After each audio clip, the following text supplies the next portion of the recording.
Good afternoon and welcome to Let the Youth Live. We're all about solutions and there's a war going down on our streets across the UK and it's time for us to all come together, all of us. Massive shout out to Microphone Apostle, just joined. But yeah, I'm hoping Christella and Laws Versace will be joining me very, very soon. I'm not sure what's going on, why they're not here, because we were due to start at 4. But yes, we'll be talking about solutions. We want everybody involved. We want to hear your ideas, suggestions, things you think may work right now to save lives on the streets. This has been going on for far too long. Enough is enough. We can't take it anymore. It's devastating. It's frightening on the streets. We're losing so many people, young people, old people. It's such a sad state of affairs. And literally, we need to do something. And we are. I want to big up everyone who has been and is doing things out there to make things better. Massive shout out to Peace and Love Movement. Lovely to see you. I'd love to get you up on the live. I don't know where Christella is or Laws today. I've been trying to add them for about 20 minutes. But yeah. So yeah, things are just, they were out of hand. Things are getting worse. A lot's happened in the last week as well. But it's a frightening state of affairs what's going on right now. It really is. Mandy, can I get you up on the live, my darling? Request anyway if you can, all right? Request if you can, okay? But big up to you and everything that you're doing. You know, but what I've noticed is we definitely need more people to share what it is that we're all doing and promote and show awareness for everything, you know, that we are trying to push. So I think we'll have to work on that a bit more. But it's been very difficult. Very, very difficult. Laws is just saying she's at a hair job. So, okay, she won't be joining us for a while. Brilliant. Fantastic, Mandy. All right, lovely. Now, if you're not already following us, it's Let the Youth Live. That's on all socials. So please follow what we're doing. If you are about solutions, please let us know about you, what you do, so we can help you. We can support you doing what you're doing. Big up to Hustler Abs as well. We'd love to hear from you today. We're talking about solutions to knife crime, gun crime, and serious youth violence. It's out of hand, and we need to be saving lives. And big up to everyone out there who is actually doing that. And because there's enough of us doing stuff, but we need to get other people on board. We need people with big platforms. We need, MPs. I'm doing as much as I can. I literally haven't got any more time in the day, but I am thankful for everybody that's on board. Brilliant. Hustler, do you want to come on? Send a request. Come on, because we want to hear, we literally want to hear from you. You know, the more ideas. I mean, we've come up with quite a few over the last month or so that we're actually working on. Which is the bleed reduction kits that will save a life until the ambulance gets there. If you're lucky, the ambulance will get there within 6 to 7 minutes, but that may not be enough time for you to still to be alive. Oh, okay, hustler. All right, anytime, all right? Please, because we really do want to hear from you. I want to hear people's ideas.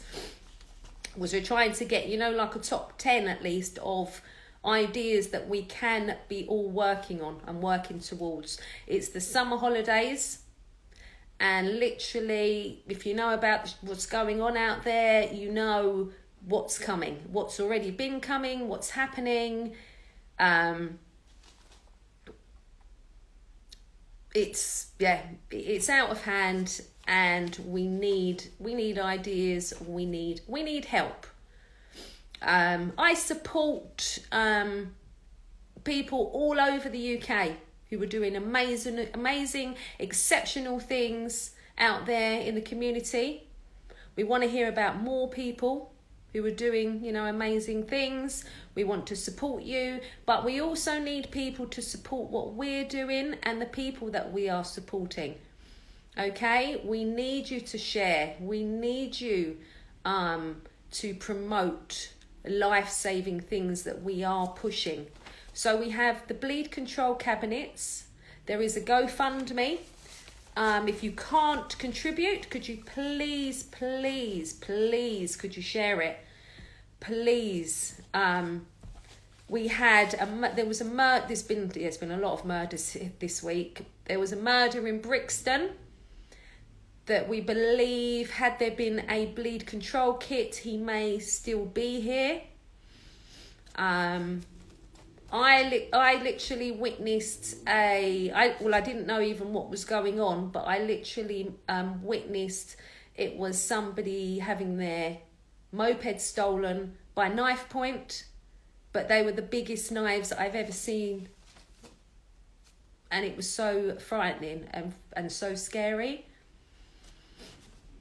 Hi, my darling. How are you? Glad you could join us. We'd love you to come up if you've got, any ideas, any suggestions, what we can be doing out here on the streets. Try and curb this knife crime, gun crime, serious youth violence. The rate it's going, we're meant to, if this continues, we're going to have surpassed, the record that we had in a few years ago where we had a higher murder rate than America. And if this, we can't just do nothing and just leave it for others. We can't. So there's new laws that should be coming in quite soon, which look quite interesting. We've got one that deals with online. So it's to deal with racism and safety of children online. So they've been working on that through Parliament for the last couple of years. So I'm hoping that will be coming through fairly soon. But I don't know and exactly which points of law, it's 145 pages, which I am going to print out. I want to have a look at and see if that will, any of the laws within it will be applicable to what we've discussed on the podcast previously. Now, some of the things we've discussed. So we've discussed the bleed control kits and cabinets, which we are working on. We've got a campaign going to get them all across the whole of the UK. The next thing we all spoke out about was having patrols in all the boroughs. Patrols, school patrols, street patrols. At the moment, we presently have possibly 3. Yay, let's add up peace and love movement. Let's do that now.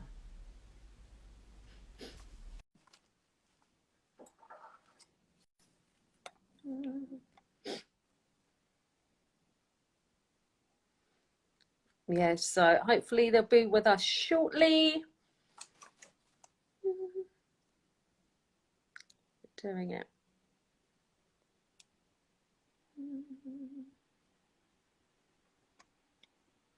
Yeah, I think we lost that actually. Hey, City Dreads. We'd love to hear from you today as well. We need more people speaking out. You know, like I was thinking about it, videos, short video clips, just saying, I've had enough. You know what I mean? Because we need members of the community speaking out, saying it how it is, how it's affecting them. All these deaths. It's frightening. Yay! Oh, hang on. I saw you and then you went. It said you was unable to join. Ah, let's try again. Let's try again, my darling. Ah, big up.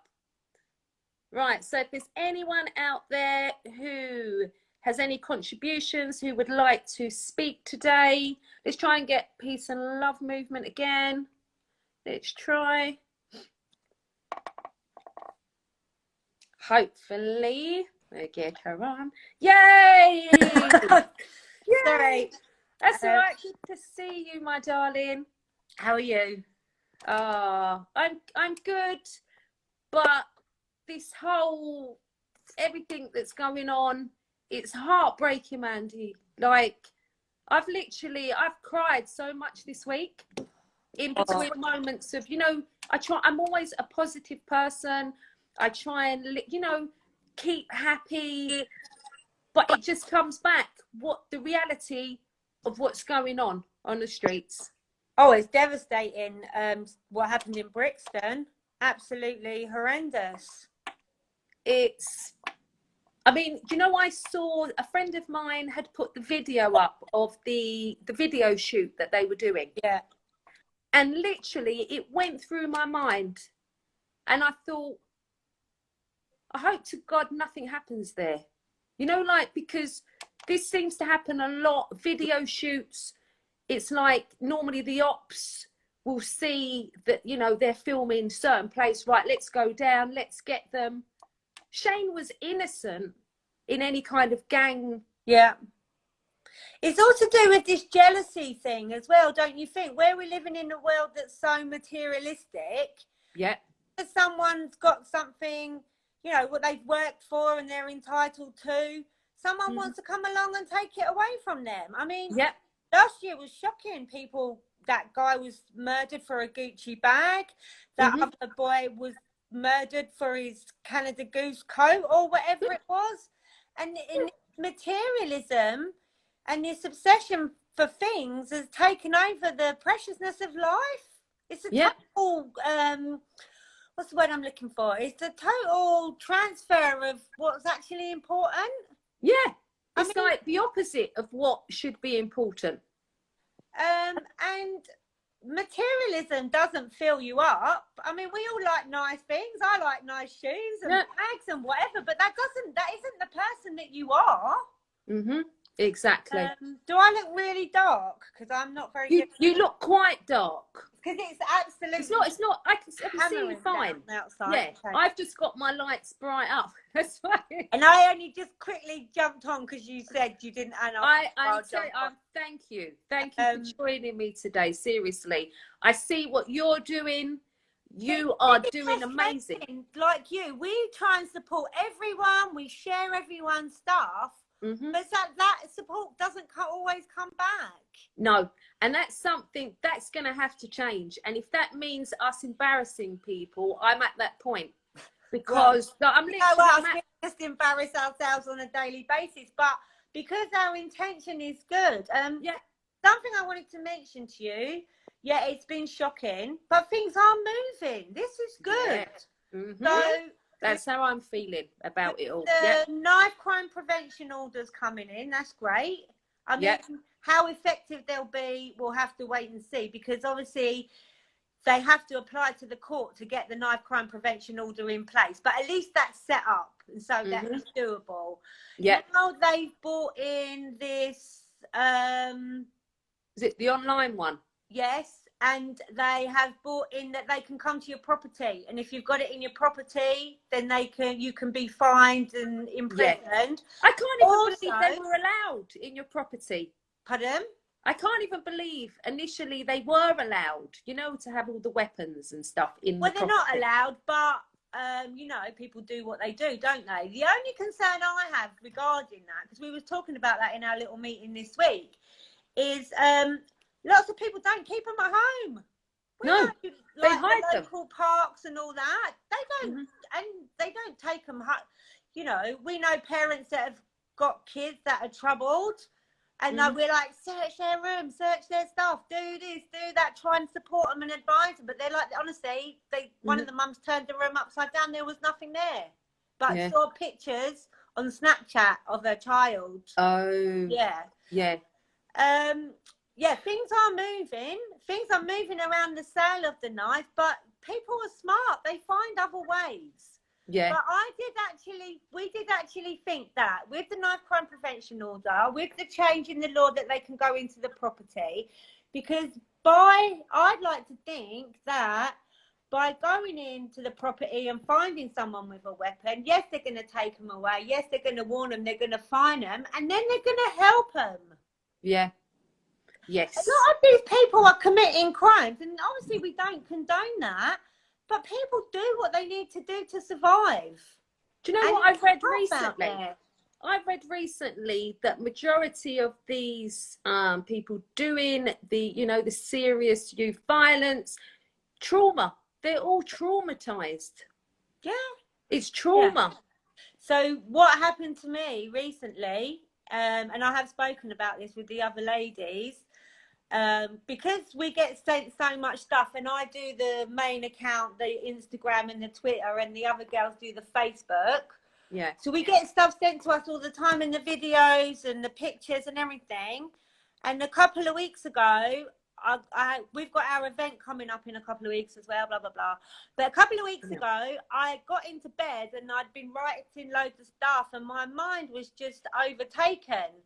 And as I laid down, like trying to nod off to sleep, I could see all those videos still playing in my mind. And I said to the girls, this is affecting me mentally. Yeah. And I have to say, I did see one today, but a couple of the ones that have come up recently with the warning, I just haven't watched because I know how much it's affecting me. Yeah. It's the same with me. How much is it affecting the young people? This is what I mean, and it's their reality. Like, they have to, they're on, they have to go to school. They have to go out with their friends. I'll just say hello, Ginger. Thanks for joining us. Oh, hello. That's one of our massive supporters. She's an angel. Big up to you. I mean, don't get me wrong. I actually do feel a bit optimistic. Something I want to say as well. Obviously, where we are in Croydon, it's very dangerous, and everyone is really scared for the summer. And the kids and loads of people that we know, they're shipping the kids out for the summer to the grandparents, to the relatives out of London because they're that worried. I mean, the thing I'm going to say, you see, out of London, Mandy, right? It's just as bad. Oh no, I know it is. But the thing is, where lots of us still have to go to work and stuff, we can't monitor what the kids are doing constantly. So at least they can keep more of an eye, and watch, and so I understand that. Don't get me wrong. We know it's nationwide. We are, like you, connected to a lot of people, and the Facebook ladies, they are joined to loads of groups all across the country, and there's a couple of amazing groups, as I said previously, that they list everything that happens everywhere. So sometimes if I get a few days and I want to catch up, I go on there and I can just see everywhere. It's actually happening in really unexpected areas as well. When we did the nationwide Your City Says No, that's literally when my eyes were opened to what was going on in remote villages, places you wouldn't even think of it. And I've heard that Wales has got one of the highest knife crime. Yeah. No, it is literally everywhere. It is everywhere. But all the headlines recently around have been like summer of bloodbath, and people people are just terrified. Yeah. Well, I'm gonna give you an example. This week, literally, we've had a member of our family very young road traffic accident this week, who we believe, if we had a bleed control kit, he may still be here.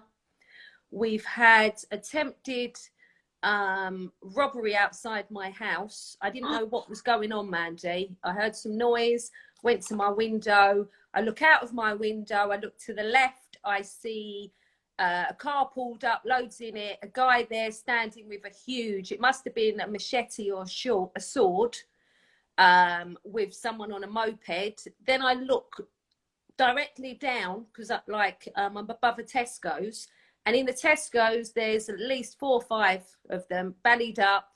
You've got more machetes, Rambo knives, and it's like I'm inside and I'm fucking frightened. Yeah, exactly. The communities are having to walk around. Kids are walking around after school and seeing this and walking near it. And I know it's so. Yeah. There's something been going on today in Fulham as well. I don't know what that is, but that looks really serious. Sorry, I'm just plugging you in. I know, every day. It is every day. It's every day, because the same day that happened outside my house, across the road, there was another one. They chased a young boy down. They had weapons, but they just threatened him and ran out of the shop. But it was literally like, oh my God, thank goodness, people didn't get hurt. But they are getting hurt,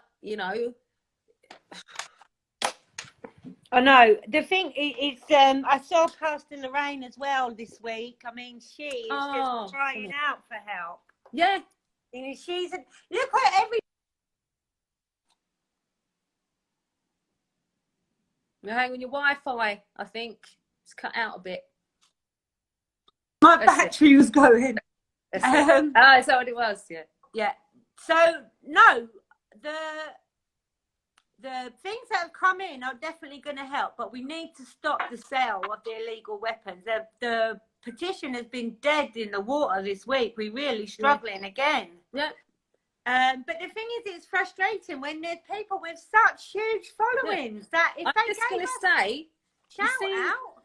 The bleed control thing, there's hardly anybody sharing that, like literally. And I've directly sent it to people that I've supported for many years, Mandy, with their marches, their everything. And I mean, even though our petition won't change anything by itself, let's force the government into a conversation. Yeah. It's hard to stay motivated, but we have the motivation because we want to keep our kids alive and everyone else's kids as well. I think the school patrol thing and the community patrols, that's amazing. Yeah. And I think if that got set up properly, the government would eventually fund that. Yeah. See, what I've realised, my area's got nothing. Like, there is, when I've inquired, looked into things, there is nothing. There is nothing here. Nothing, no opportunities, no any kind of activities. There's nothing put in place for safety. You rarely see, and this is Dulwich that people think. And like I said, in Dulwich, they're coming off on mopeds with machetes and Rambo knives, and this can be daytime, nighttime. Peckham. I mean, I'm trying to get the money raised to do these bleed kits because I know I've got confidence. The week that City of London police had them, they're the only police force I think here that I've got them. They saved a life that week. They should have put it on the news so that people can see. Because what I'm realising is that they're not making it to even sometimes till the ambulance gets there. So it means that so if somebody's there already with them, they can be trying to save their life before the ambulance get there. I mean, I wish I could get an advert made, just so people can see what, their life saving. The lady from Your City Says No, Croydon, She's done loads of work. She's raised loads of money and put those bleed kits all around. They have actually been used in our area. She might be able to help you. No, because they know already. I've worked alongside them. The bleed kits that they've got are not logged with London Ambulance. That's what the difference is with the ones that we're trying to get. Bleed kits are brilliant. Like, put it this way: if you've got people trained up with those bleed kits, you actually need to know how to use it. That is the thing, because you need to know how to pack. They're coming. You need to know how to pack the wound as well. It's not just Lynn from the Daniel Baird Foundation. She does all the courses. She does all the training. We're hoping to set some up soon around my area. So at least, you know what I mean? Definitely come. Yeah, well, we can set them up around where you are as well going forward. Do you know what I mean? So at least we're in control of that. That if something happens on our doorstep, at least we can try and This is part of the problem, though, Lee, to do with the weapons. They are not, you know, don't get me wrong. We've had loads of feedback. Oh, anyone can get a knife from their kitchen and blah, blah. We know that, and being stabbed horrendous. But those other weapons, especially those zombie knives, and especially those ones with the blades on the bottom, and they've got that serrated bit on the top. That's what I saw the other night. That's what he had, one of them. You can't, it's very lucky to recover from being stabbed by them, because some of them, they pull out the internal organs and stuff. Oh my God. And this is the difference, like you're saying, it's not the kitchen person knives. Asking Jodie, Eco-Me Jodie, those bleed kits are national. They're everywhere. That was actually started by a lady who lost her son. So they are all around the country. They're not quite, Mandy, because this is our campaign, right? So literally, Lynn's been working hard. She's managed to get a lot done in the West Midlands, but the people in the West Midlands, she's got a lot of people that are clubbing together to raise money to go, right, I'm making sure my street's fine with a bleed kit, so let's raise the money and buy it. So they're going great guns. Like, and you can buy your own. You can buy your own. There are other different types available as well. I would recommend everybody gets their own, even if you put it in the car. Yeah. The car, youth centre, if there's any. The problem is, well, going back to what we were just saying, there aren't any youth centres. There are no summer clubs. There's no summer stuff. Because I've been looking for my own kids, because I have to go to work no matter what, you know. Yeah. There are all the things that are being run by the small grassroots groups. They're doing more than the government's doing. Yeah. The government story. No, definitely. And you know, when we were talking about the public health approach and all that, and I said, yeah, it looks like, you know, they've started on that. Literally, I saw something the other day. I saw it in a few different places. Do you know they've not even started the first year of it, Mandy? So literally relying on that, right? It's not going to be in a better situation for another 10 years. So you better just forget. That's what we keep saying. When I was speaking to Christella on the phone, we were saying there's no sense of urgency. There's no. You know. So what do we do, Mandy? I think we're on 70 murders in London already. Yeah, we're going to be beating the record soon. That's what I read that somewhere. Yeah, well, they keep banging on about last year, and last year was reduced. Everyone was locked down. Everyone was indoors. You know, that you can't count that. That doesn't count. It wasn't a normal year. I want ideas, you know, like what we could do to fucking demand. You know what I mean? Like, no, like, just... We still haven't got a reply from our MP. I haven't got a reply from bloody... What's his name? The Mayor of London? And whoever else I've reached out to, it's beyond a joke. Like, I the think way it's they're really just ignoring. Shallow as well. Sorry, I'm just speaking personally. I'm not speaking for Palm, but I think it's really shallow when someone passes away and then they all turn up to offer our thoughts and prayers with the family, our condolences. Yeah, what good is that? Well, that don't do anything. It's too late. She's never going to sleep again for the rest of her life. Yeah. It's what I mean. It's going on and on and on. Yes, they are putting things in place, but how effective are they actually going to be?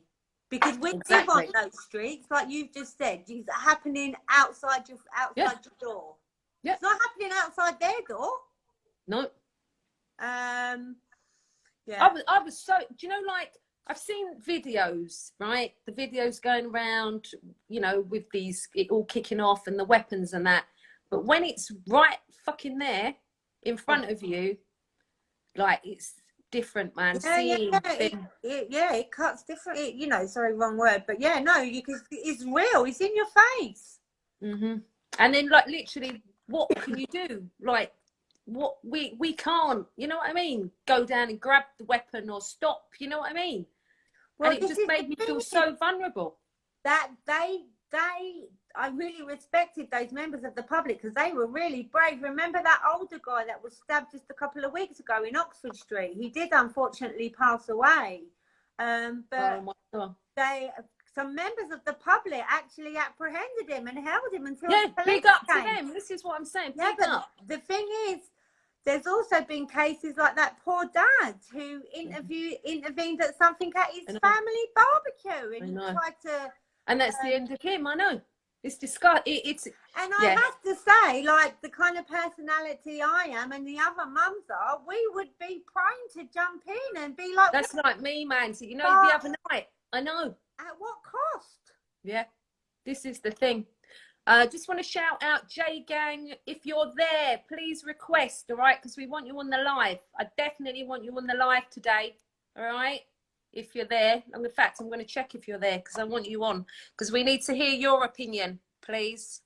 Hang on. Well, we're still plodding on. We're still fighting on. The petition's been very slow, but we've got our event coming up in a couple of weeks. We've got a couple of other things doing. Where's the event? It's in New Addington in Croydon. But it's just like because we had 3 events booked for last year, but obviously they all had to be cancelled because of COVID. So it's just like a proper introduction in the community where we've put one of the knife bins and we're just giving out tea and coffee and biscuits and having a chat. Mm-hmm. And it's in the summer because a lot of people don't know that the knife bin is there. Yeah, I think that's amazing that you've done that. Like, big up, man. But we are on the side, as I always say, we're on the side of the young people. You know, yes, I know some of them are doing craziness, but it's a different world. It is a different world. It's such a different world. Yeah. These kids are carrying knives because they're scared. They are. Mm-hmm. What they don't realise is they're actually putting themselves in more danger carrying the knives. The knives, yeah. But exactly. You've got to remember, they're young people. They haven't had a lot of life experience. That's not their fault. That's what I mean. Yeah. There's if your parents don't have money to send you to football, boxing or whatever, that's not your fault. No, and all of those things should be provided by the government. Mm-hmm, definitely. I mean, my kids are quite fortunate because their school provides a lot of after-school activities and stuff that you don't have to pay for. Yeah. But which is few and far between. There's so much inconsistency, borough to borough. You know, there's so much inconsistency county to county around the country. Yeah. And all this no one seems to know what anyone else is doing. All these sound bites about levelling up and bring back better. I don't believe it. It's just waffle. Put your money where your mouth is and do something for these young people and give them the opportunities that they deserve. Mm-hmm. Definitely. And I'm sick of this. Actually, I nearly had a disagreement with a woman in the playground, but I thought better of it. And I was like, Mandy, just be quiet. Okay. Because people are so quick to jump on the generalisation and the stereotype. Yeah. Black on black, and I'm straight away. I'm like, actually, it isn't. No. You know. And she's like, well, it's an everyone thing. Yeah. And you know, it's all gangs and it's all drugs, and then I'm like, actually, it isn't. No. No, it's not, is it? Yeah. Not necessarily the right place to get on your soapbox, but it's because that's what people see around here. Yeah. And they want you to think it's that. They want you to follow that narrative, but it isn't. And we're fighting that every day. Yeah. And feeds into the racism, and we just don't stand for any of that. We won't stand by and let people believe that that's the truth. Yeah, because it's not. You know what I mean? It's definitely not. But yeah, it's so frustrating. It's so frustrating, and like my son's like, "Oh, what we doing all summer?" I'm like, "Nothing. You're in the house." That's what I said to my daughter. Yeah, make you right, because the streets are they're not safe at all. They're not safe, and the sooner people wake up to that you can't just relax and go, okay, just like something needs to be put in place. Yeah, I did see another thing that they are. I mean, it's hard to believe because last year, I don't know if you remember, there was a massive announcement for that Operation Spectre. But sometimes they just do things and they do a bit of PR. Yeah, and that's the end of it. Yeah, that's it. You're right. Just so it seems like they're doing something. And then the sad thing with that is people kind of relax a little bit thinking, oh, that's good. Because other than that, Mandy, I know you must be the same. You can't rest because of what's going on, because it's devastating. It's like, well, you know. I had a discussion at a football presentation thing yesterday, and we're still connecting with some really good people as well. So we're always having conversations. There are good people out there. Mm-hmm. Yeah, there's loads of people. Hi, Becca. Becca, do you want to join us today, my darling?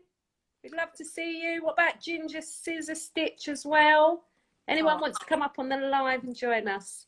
That'd be lovely. Good evening. Good evening to you. But yeah, it's just saying, you know, it's a tough world out there. Our kids are under attack. Yeah, from each other, from social media. Christella's been saying it's, you know, it's a war on the streets. Yeah. And it is a war. The way they are attacking, the way they are, it is like a fucking war. Yeah. And they're fighting against each other, and you know, and this is what I said yesterday at the football thing, not just in a conversation, not ranting, not on the soapbox. I said, you know, it's so wrong on so many levels. Why has it been allowed? Why has the government and authorities allowed it to get to this stage? Yeah. And now it's at this stage. Why hasn't they just come in and sort something out? We need to feel safe. All they do is they give money to we've been all through this when we was researching for the petition. All they do is they just give money out to groups, but they don't, like, there's no comeback of, okay, it's just, here you go, do what you need to do. And then they give out funding, they support the VRUs, which do good stuff. I've got to give them their due.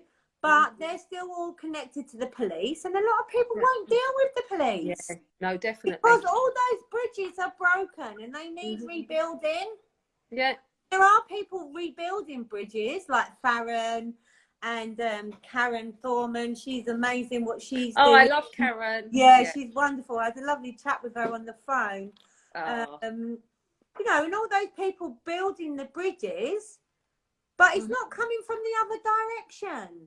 No, it's not. It's definitely not. And I have to say, I've seen some horrendous police treatment of young children. They are children. They need protecting. Yeah. And it's down to us. It's down to us as adults. Yeah. It's disgusting. It's so hard to fight the system. Exactly. How do you? Honestly, our MP must be sick of our emails. Who is your MP? Oh, Sarah, named Sarah. Because Croydon's such a big borough, we got two different ones. She did start following us on Twitter, but nothing else.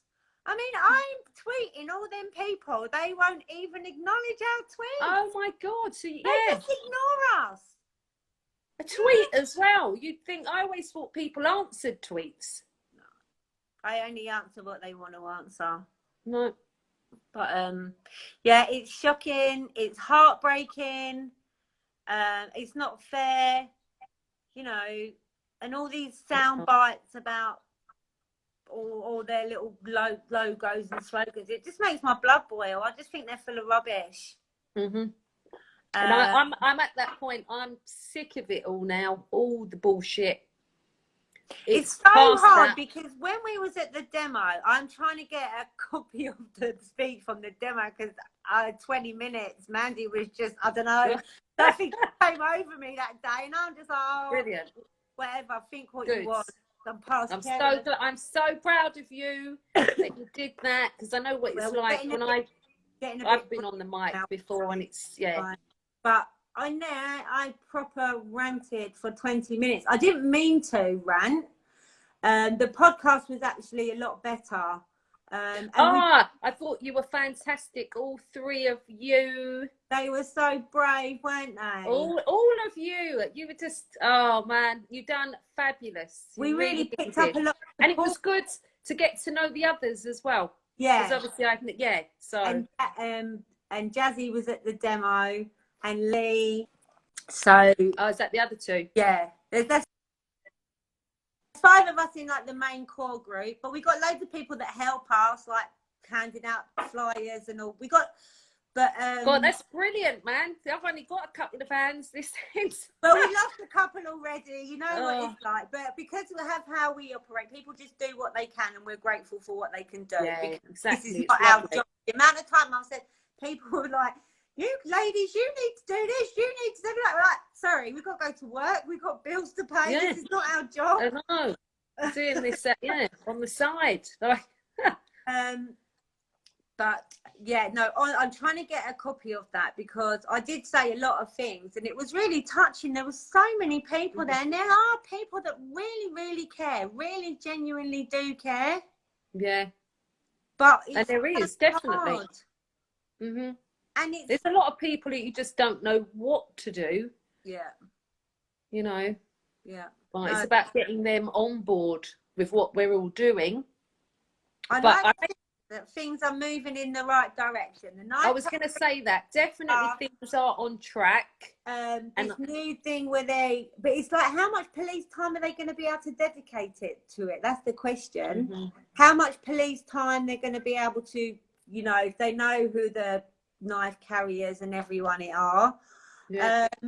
And if we could stop the illegal sale of the banned weapons on the internet through the post, and then you've got a lot of Amnesty people around. There's some other people in Corby that are doing really good stuff around the Amnesty. Oh, is that Jack? Yeah, he's amazing. No, I've supported him for ages. Yeah, I love Jack. He's really cool. And people approach him, and he's another bridge. Yeah, I might actually message him because I have messaged Faz. Because literally we need help over where I am. There's nothing here. There's no, and I don't even know, like I've put it out there, we need a patrol. We need, you know what I mean? I've said to Faz, if I have to start it off, I'll do that. You know what I mean? I've realised there's nothing here. There's somewhere in your area where you could put a knife bin. We got funds for knife bins, but it's very difficult to get them located. Yeah, I've thought of a location, and I think this location was meant to have one, and I never ever saw the bin ever. I found out many years ago, you've got one, but there's an estate near where I live, and I think it would be perfect. We could definitely do with that. It's school holidays, hooray! The next few weeks, we're a lot busier, and we're a lot less busy. We're not restricted by the school and the school run and all those commitments. So let's try and get together in the summer holiday. I will come over to you. I really want to hook up with Christella. Yeah. And let's have a look at the location and see what we can do. Yeah, because definitely I've been thinking that for ages that we needed a knife bin. Definitely. We've got funds for the knife bin, but we just need to go through the details of it with you and, the risk assessment and, all of that kind of stuff, because obviously it's quite serious, and you have to try and sort out who's going to empty the bin for you. Yes, like that. But we can go in, we'll get together and have a chat. We won't no, that sounds fabulous. You know what I mean? We have got funds for more knife bins, but we're just reluctant to buy them unless we know where they're going to go, because yeah, of course, yeah, you don't want difficult. just, yeah, the bins are nowhere for them to go. Yeah, God. But, yeah, we're not giving up. We've got plenty more fight in us, don't you worry. Yeah, same here as well. We're determined, and I just feel like we're getting now the right people coming together. Well, it's joining the like-minded people together and the people that are willing to help each other. You've got to remember that unfortunately some people are in it for the glory or the ego or the whatever. As we always say, if knife crime was ended tomorrow, we would very happily go back to our quiet little lives and never exactly ever again. Exactly. I never thought I would ever have to be speaking out about any of this, because I just thought people, you know, who were in that. But literally, yeah, I've had to, and start up the platform. And well, I never realized how much spare time I had until I've got none now, literally none. And that's what I mean. It's morning to night, isn't it? You're just non-stop. But it's fun, and I do feel like when we meet with people, and especially with the mums and everything, they are listening. They know it's a problem and they know what's at stake. Yeah. But unfortunately, and I really do feel this, and I say this quite a lot, if something isn't done, this is going to affect every family in the UK one way or another. It's only a matter of time. It's, if it hasn't happened and affected you yet, it will be. Yeah. So there's no way it can't, because it's escalating. I was going to say, you see the online harms bill that's coming out. I came across that by accident. I was just on YouTube and I happened to see something. It was Parliament and Boris is there, and that someone talked to him about something. And then he started talking about this online bill. So I thought, oh, that sounds interesting, because that's kind of what we've been speaking about: accountability, social media, all of that. So I looked it up, and it's 145 pages long. Wow. I'm going to print it out. I haven't printed it out yet. I've just been so mad busy. Yeah. But I'm going to print it out because I want to look to see if there's parts in it that will be applicable to what we've been speaking about that needed to happen. Now, it addresses racism and the safety of young people online. So there's loads of points. You know what I mean? If it's good, I'll have a gander at that when I get 5 minutes. Yes. If it's good, we could try and use that and draw it into what we're doing with those lyrics inciting violence. That is a criminal offence. Exactly. And we've already got someone on the inside as well. I noticed Pez. That's what he was doing recently. He was looking at one part of that bill with an MP and somebody else. I couldn't work out who else was with him.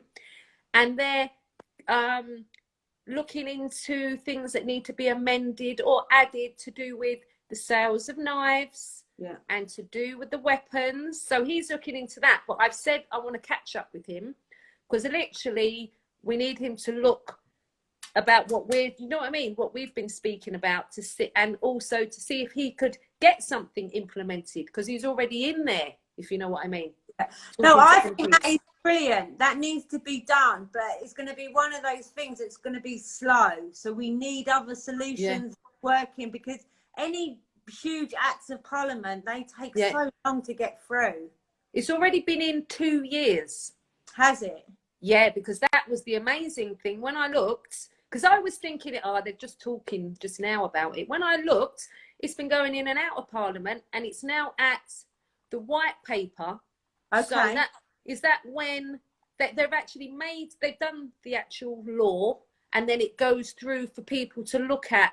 It's like like that. My understanding, I don't know, I have to check with my cousin. She's the law person, but my understanding is once it goes to the White Paper, that's the proposal for which they want to make into law. Yes. So that's where they're at with it, right? So that's quite far along then. But exactly. Look how long already. Yes. So I literally was like, yes. You know, like I thought, okay, this is, at least they've been doing that for 2 years. At least they've thought about that.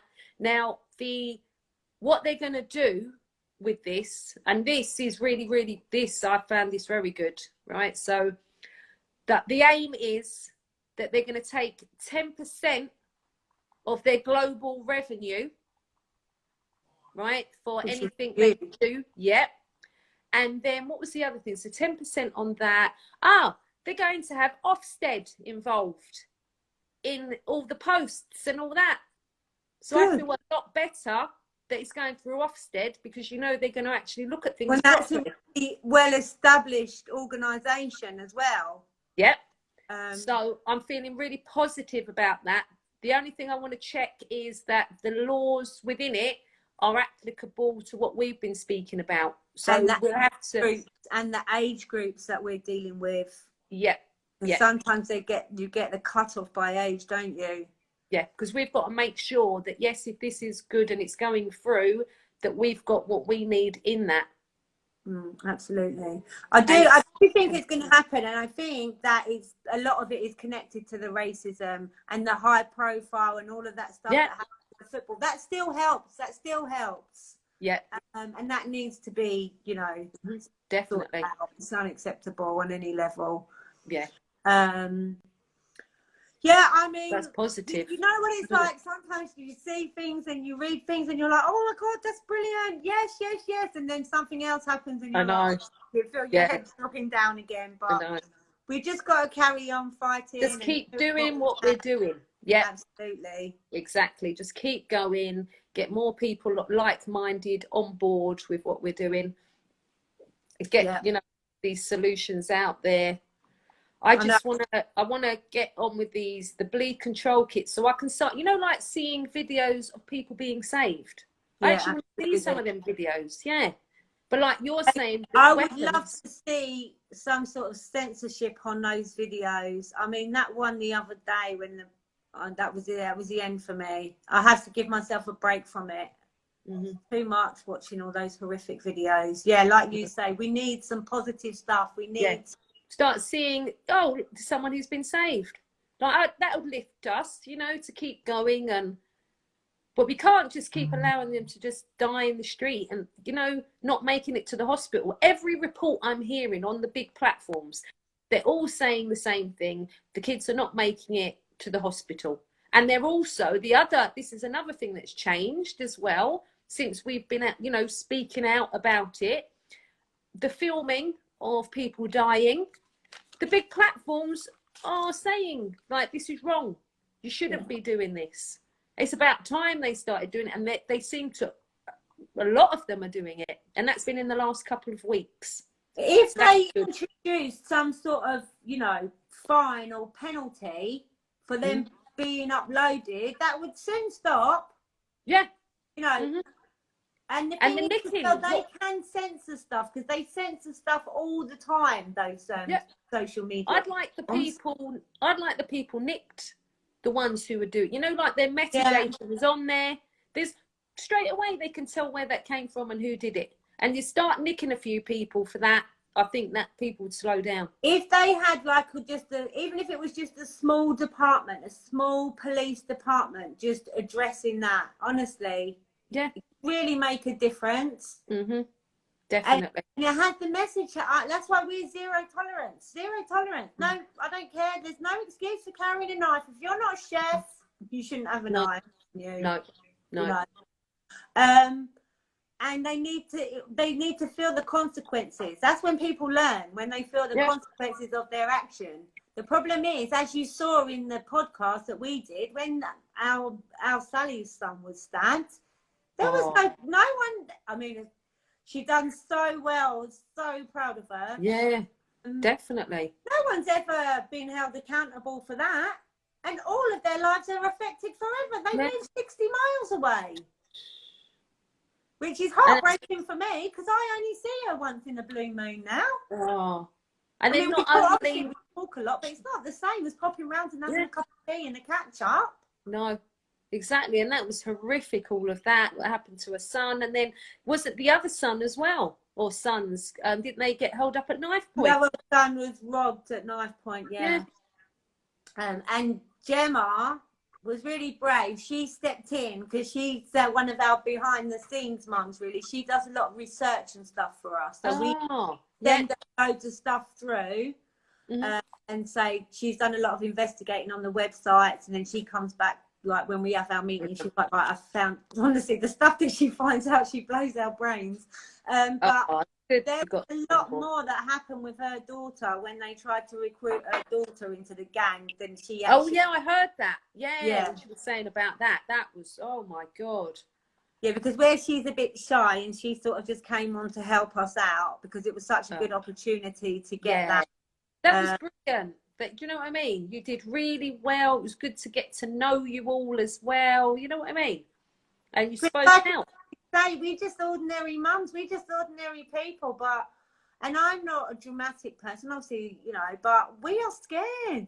We're scared for our kids. We've seen so many kids affected. People we know personally, people that we've been to join on their stuff. It's heartbreaking, man. I really trying to get the speech because where I was a bit ranty mama, I was like, I will not live in fear. I will not live in fear for my children's safety. Why should we have to live like this? We're law-abiding citizens. We pay our taxes. We go to work, and we should feel safe. It's true. It's so true. I was like that. We only got a couple of them little clips that we put on, and I really didn't want to put them on. But that day before, 2 people were stabbed. I was like, oh, what are you worried about? Yeah, no, exactly. Just whack it on. Yeah, no. Yeah. But well done to you. But you have been amazing, and we will support anything and everything you do. You know that. And if we do anything, just message us, because sometimes we do miss stuff. Hello. Yeah, I mean, you're busy. Big up. Big up to Artistic Cat as well. Hello. If anyone wants to join us as well on the live, talk about, you know, how knife crime is affecting you, or, you know, your community, any ideas that you have for any solutions. We would love to see, especially like for families who like are on low income or tax credits and that sort of stuff. We'd love to see the government making an allocation for your kids to attend certain sports clubs and stuff like that. Oh, that's a wicked idea. That would enable, like, we know people in different areas, like, you know, not just the football and all of that, but like gymnastics and stuff like that. Yeah, but they can't set up because they don't have the money to set up. But if they was, say, for example, they received the funding to do a class on the weekend or after school for like 20, 30 kids, and they knew that it was guaranteed money, then they could set up. Yeah. And that feeds into the community as well. You know, there are ways. I mean, we think of loads of ideas, but we're not in government. Yeah. It's the problem. It's sad, isn't it? I know. But I mean, round here, there's nothing round here. I mean, I know at least in Croydon, there's quite a few people doing a lot. You know what I mean? There's all sorts of really trying. Yeah, there is. But I mean, you're the same as us with the way, you know, like with how dangerous things are on the streets, on the high street. Yeah. It's just such a different world. We're literally bracing ourselves. We're bracing ourselves for the next few weeks, and the amount of people that has come through, like, oh yeah, so and so's going to their aunties for 4 weeks, and so because they're all trying to meet up, the kids are all trying to arrange to meet up, and loads of the kids are being shipped out. Yeah, I think it's sensible. That is really sensible. You know what I mean? Why should you have to do that to keep your child alive? It's like, it's the fact you're trying to keep your child alive over the summer. It's sad. It's really sad. But hopefully, I don't know, we've just got to keep on trying. We've got to keep on doing what we can do. Yes, let's get together and discuss that knife bin for your area. Yeah, definitely. But I think us all, like, talking, just, you know what I mean? We're talking, we're discussing, you know what I mean? We're moving with ideas, which I think is fabulous. You know what I mean? We just keep doing what we're doing. Because we care. You care. Loads of people really do care. I just want to get all the people that really care to work together to help each other. Then we can achieve. One little definitely. It's already started happening. It's already happening. But obviously it's not quick enough for our liking, because, you know what I mean? We want it now. It's hard when people are stabbed every day. It's like the amount of time you see posts and comments and people are saying, when is this going to stop? When is something going to be done about it? Yeah. They're the people that need to help us because they want something done about it. Yeah. Well, we're giving them the, you know, like the platforms to be able to, you know what I mean? We couldn't lay it out more than what we're doing, you know, like here they are, the solutions. Get on board, share it, get involved, put money if you've not got any time. Yeah, that's the thing is, I say to people, it's not about the money. Yeah. It's like when we give out badges, people are like, oh no, I don't. I was like, it's free. Oh, it's free. They think we're not about the money. We don't care about that. Yeah, that's crazy, isn't it? But yeah. Now, have you read? What's that? Is someone else coming on? Oh, who's that? Rouse Winklebauer. Hello, big up to you. Now, did you read the manifesto? Have you looked into the peace treaty at all? Okay, so I know a little bit about that. I haven't read the manifesto, but this is another brilliant idea. Yeah. I know that Farah London, do you know who she is? Yeah, I knew who she was. Yeah, and driven on knife crime. She's quite closely connected to Courtney Barrett. Oh, okay, yeah. But she is adamant. She's really determined to see a solution on knife crime. She did run for London Mayor, but unfortunately she didn't get in. She said that she's coming to our event, and our event is quite small, so that's like, you know, brilliant things. She wants a negotiation between the gangs, and we need people. Someone on your live said this, and I think this is an amazing idea. There's someone to de-escalate situations, someone to be. Oh yeah, that was like my idea. Yeah, that is a brilliant idea. Yeah, we need that in all areas. Yeah, we need that at the moment right round here, because there's a lot of beefs going on, which is what I think all these hold-ups and, you know, people running people down. And I believe it's trivial, but you need somebody to, like you're saying, to de-escalate. Because things get blown out of proportion. And don't take this wrong. Don't take this the wrong way. When you're young, everything's a bit of a big deal. Yeah. Like my son will say to me, oh, look, yeah. I'm like, oh, don't worry about. Because to us, it's just like, oh, don't worry about. No, you just. But when you're young and emotional, you know, people are very easily offended these days, aren't they? Yeah, instant. Yeah, from 0 to 100. Yeah. Yeah. So yeah, de-escalation and some like. How could we try and do something like that? We need diplomats, street diplomats. Mm-hmm. So do you reckon we should start doing an advert or something, Mandy? What we need is like young people, because sometimes when I talk to people, they just look at me and see an old lady, even though I'm very young. We definitely need young people on board, because I haven't really got. Or younger people to go to, you know, party A, let them tell their story. Go to party B, let them tell their story. Yeah. And be like, actually, that's not what party A said. You've actually taken that out of context, or you've taken that out. Things are easily misinterpreted. Yeah. Egos are very fragile. Well, you know it, someone else is dead. Yeah. This is what I said at the football thing yesterday, because where it was, and there was a certain demographic of people, and there was all like, oh, but you know, it's the gangs and it's this and it's that. And I said, actually, it isn't just that. And I said, and you know what? I don't care. I don't care if they're not good people, if they're naughty boys, if they're this, if they're that. I don't care what they're doing. They don't deserve to die. No, definitely not. No. Learn from their mistakes. Hi, Shivs. And change their ways. And no one deserves to die for anything. And even if they're drug dealers, I don't care. They do not deserve to die. Drug dealers, this is what I said on my speech, honestly, you would have died. Drug dealers are providing a service that is in demand.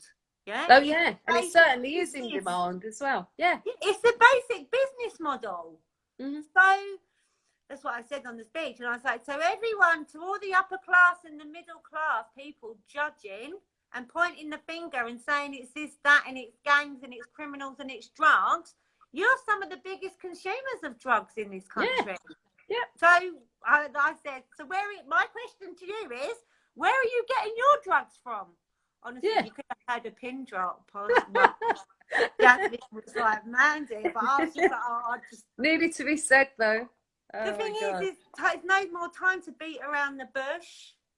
There isn't. There's no time. We know time. what all the problems are. And I'm sorry, but drugs is a business. Yeah, exactly. You're not going to get rid of drugs. Drugs, like you said, that's they're what always going to be here. Yeah. On the speech, I said, what people seem to forget is Jay-Z started off as a drug dealer. He was a massive drug dealer. And look at him now. Yeah. Because he needed his setup money. He couldn't be a music producer and a music maker, which you know all about, without any funds to get started. Yeah, that's it. Yeah. And these young people, they don't have the opportunities. No. You know, the inequality and poverty in this country is actually disgusting. I'm embarrassed. I know. And if it wasn't for Marcus Rashford feeding the kids, like... nothing would make me happier than to see Marcus Rashford and all his crew start their own political party, get some brains with them. They've got the money, they've got the following. They're the people that would turn this country around. Yes. Yeah, and that's what I feel we need. This country is run by rich people for rich people. And everyone else, we just have to do the best we can. Yeah, no, it's true. And the other thing, it's like, I think it would make such a big difference if we had, you know, some of the big rappers speaking out. Like, I try, you know, to get some of them speaking out. Or right, you try so hard, honestly. You're amazing. Don't think I've been see everything you do, because we do. You're amazing. But it's so mad, because I just never, I don't know, I just thought they would want to speak out, because it's so devastating. Oh, hello, Errol. Oh, I haven't forgotten you. I am going to send the stuff through. I've reminded all the ladies. He's another guy. He's works quite well up with Courtney, and they're making some music about knife crime. Yeah. Oh, did you say making music?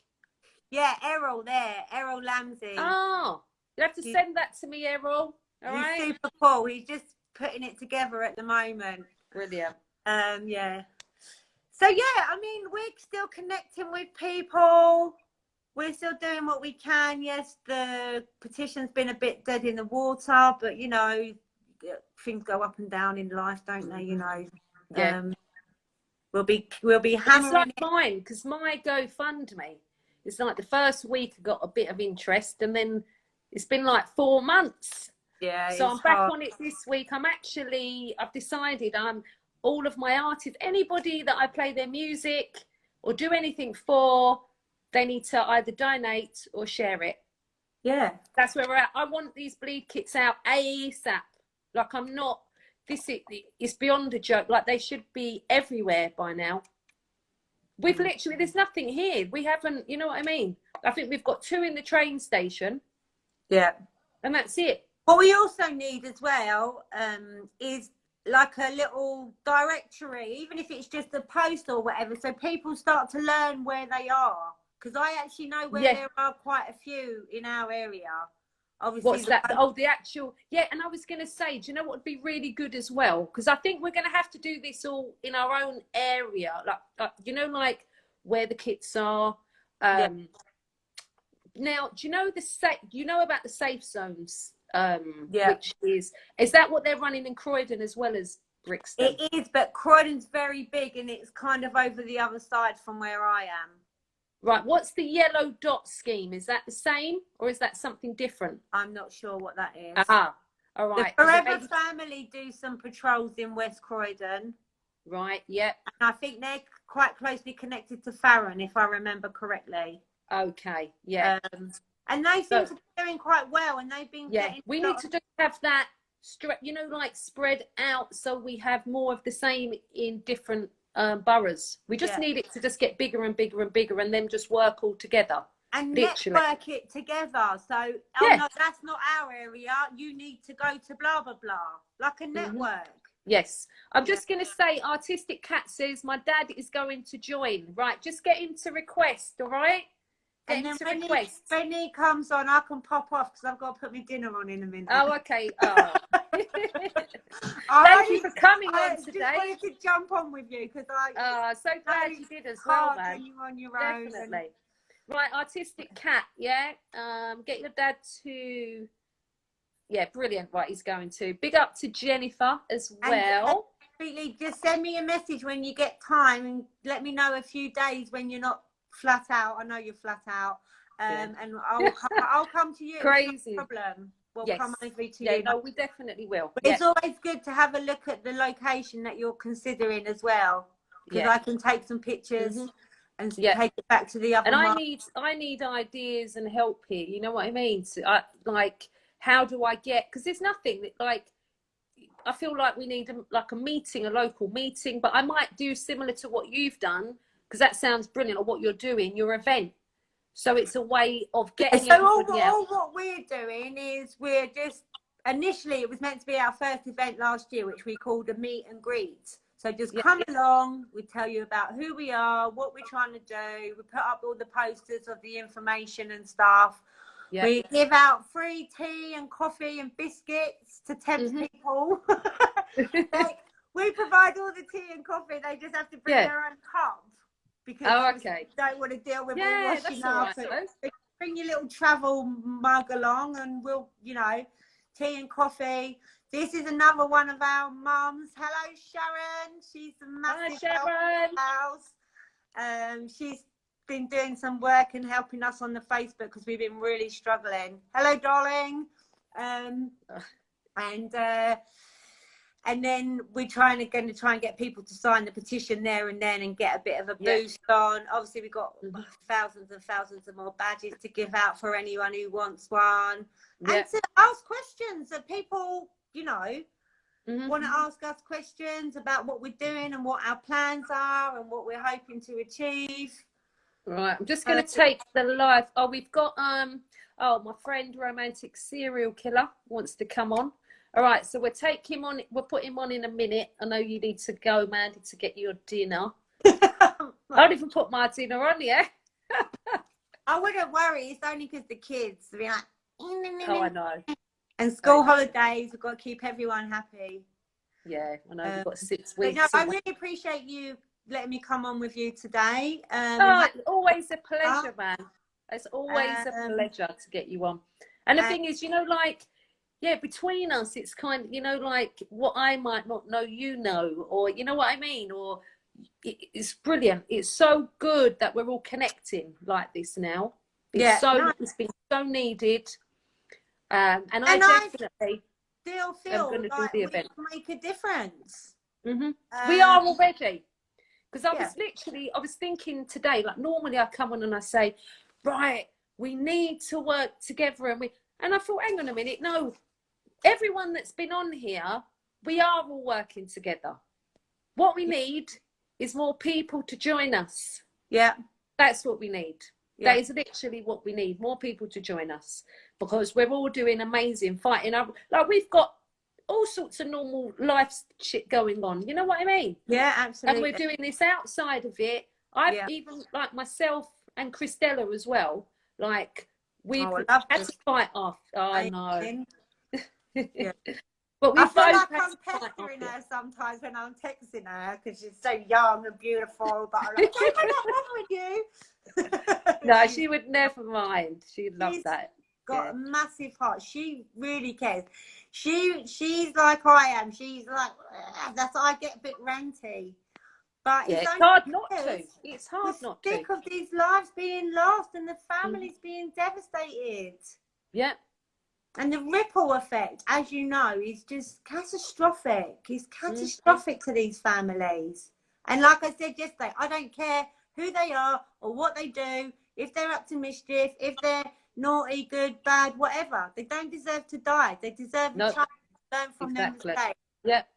We all make mistakes when we're young, and that's how we learn. We've done loads of things that we're not proud of. Exactly, and they're not even able to make...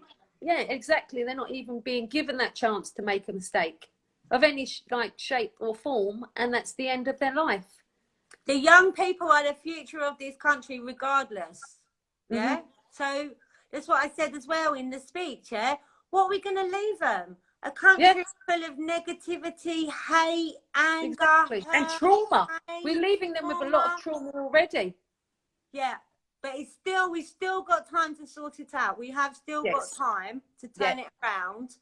And the young people deserve better. And they will be the future of this country no matter what. Yeah. So, and what we do now is what will affect the future.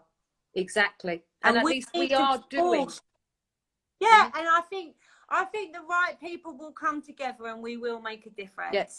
It's happening already, Mandy. All right? Because mums, you know, mums get things done. That's what we say. Definitely. Yeah. And we drag the dads along with us. Oh, it's so funny when we put up the podcast. I don't know if you saw the comments. Now it's all like, oh, they're all soppy single mums. I'm like, actually, we're not soppy single mums at all. I saw some really lovely comments. No, there was some lovely comments as well, actually. And I'm so proud of them too, because they was really brave to speak. You all did. I was proud of all of you, because I know what it's like. You know what I mean? I mean, and he was so lovely as well, Sean, wasn't he? You could tell he was really interested in what we had to say. Yeah, definitely. Yeah. And it was brilliant that you got all that out on a big platform. So spreading awareness, getting out the message. Yeah, we got a massive... Well done, man. I think we got about 200 signatures in 24 hours. Brilliant. See, this is what I mean. We need big influential people to push what we're doing, because like you say, look how quick you got the signatures in that short space of time. It was like I got the podcast for today, a really sick rapper posted it on his page, and I've had loads of following today. Yeah, that's all it takes. Yeah, but you know, it's all right. It's coming. It's working. We're moving. I'm just going to add up. I'm going to add up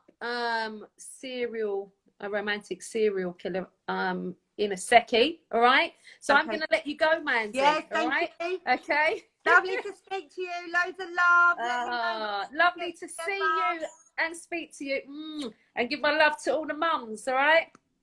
Hey, bless you. We'll see you soon. All right. Bye. Take care, my darling. That was lovely. Right, I'm adding you up now. Right, an artistic cat as well. Get your dad up on the live. Take care, Mandy. See you, babe. Yeah, if anybody hasn't seen the interview, hey, big up to you. How you doing? Hey, sis. Hello. Long time. Yeah, it's been a while. I've been really tired. About 2 weeks ago, I said, oh, we need to catch up. I need to speak to you. It's just been mad. Oh, my God. I haven't stopped.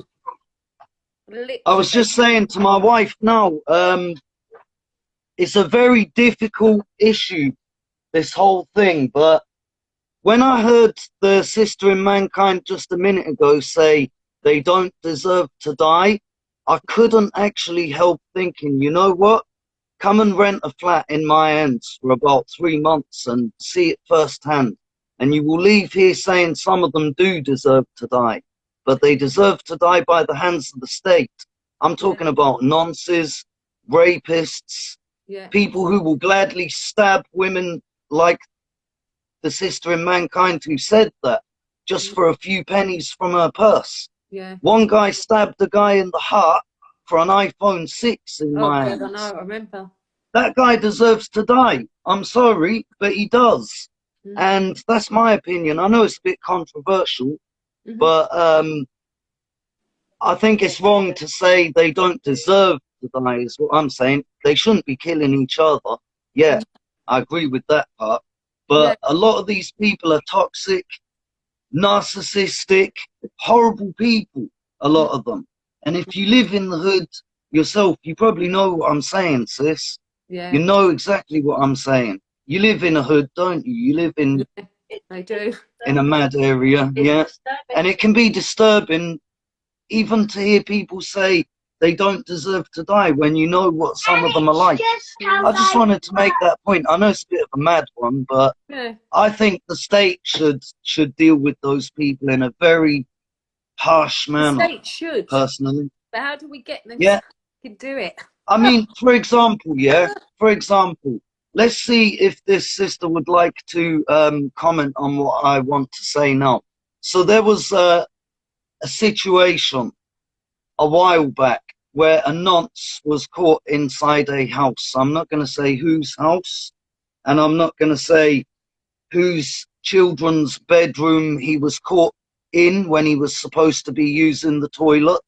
He was only in there for 30 seconds or something, but the person whose house it was going to throw them from the second floor, head first, when they caught them. And a bunch of people involved themselves and jumped in the way and tried to put doubt on the issue and say, oh, he wouldn't have done that, da, da, da. I was like, no, you don't understand.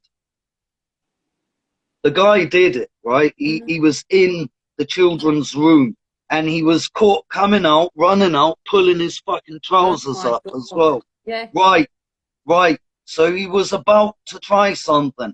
Now, definitely. I had a fucking large, I won't say the whole hood because it's not fair to say that. I'm just pissed off.